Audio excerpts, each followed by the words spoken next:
Hello বন্ধুরা, কেমন আছো তোমরা? নিশ্চয়ই ভালো আছো। আলহামদুলিল্লাহ, আমি অনেক ভালো আছি।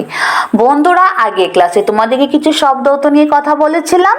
চলো বন্ধুরা, আজকে নতুন কিছু শব্দ অর্থ নিয়ে তোমাদের সাথে কথা বলবো। বন্ধুরা দেখো, আমি এখানে লিখেছি অন্তস্থ র। অন্তস্থ র দিয়ে কি কি শব্দ অর্থ হয়? চলো বন্ধুরা, আমরা সুন্দর লেখার পাশাপাশি আমরা কিছু শব্দ অর্থ শিখে ফেলি। আমি এখানে লিখেছি রক্ষণাবেক্ষণ করা। রক্ষণাবেক্ষণ করা, এখানে আমি কি লিখবো? ইংলিশটা কি হবে বন্ধুরা? Take care. Take care of মানে রক্ষণাবেক্ষণ করা।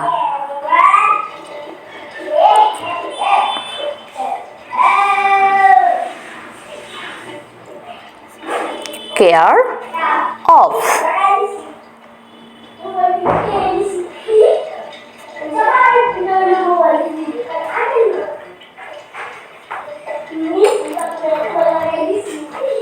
অফ মানে রক্ষণাবেক্ষণ করা।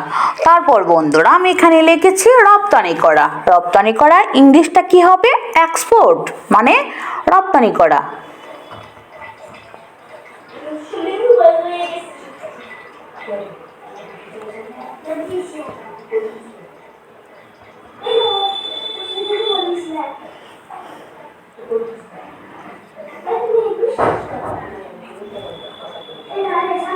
এক্সপোর্ট মানে রপ্তানি করা। তারপর বন্ধুরা, আমি এখানে লিখেছি রাজা। রাজা বলতে এখানে আমরা কি বুঝি? কিং মানে রাজা। কে আই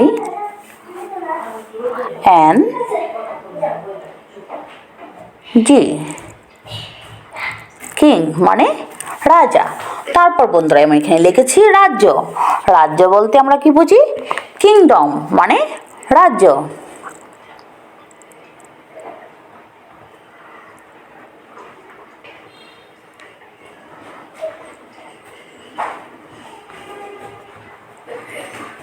ডম, কিংডম মানে রাজ্য।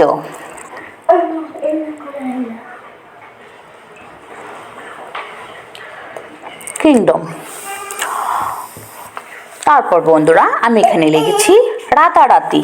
রাতারাতি ইংলিশটা কি হবে বন্ধুরা? ওভারনাইট মানে রাতারাতি।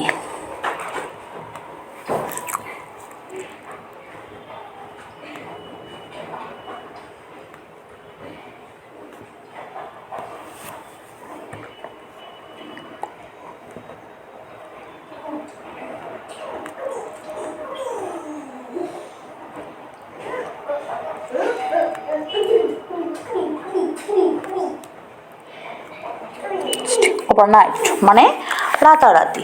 তাহলে বন্ধুরা দেখো, আমি প্রথমে লিখেছি রক্ষণাবেক্ষণ করা, সেটা ইংলিশটা কি হবে? টেক কেয়ার অফ মানে রক্ষণাবেক্ষণ করা।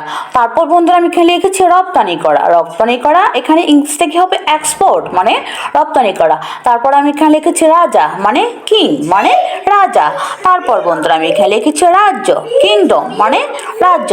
তারপর বন্ধুরা, আমি এখানে লিখেছি রাতারাতি। রাতারাতি বলতে আমরা এখানে কি বুঝি? ওভারনাইট মানে রাতারাতি। তাহলে বন্ধুরা, তোমরা যারা এখনো কানিজ ফাতেমা ইউটিউব চ্যানেলটা এখনো সাবস্ক্রাইব করোনি, প্লিজ তোমরা কানিজ ফাতেমা ইউটিউব চ্যানেলটা এখনই সাবস্ক্রাইব করে ফেলো।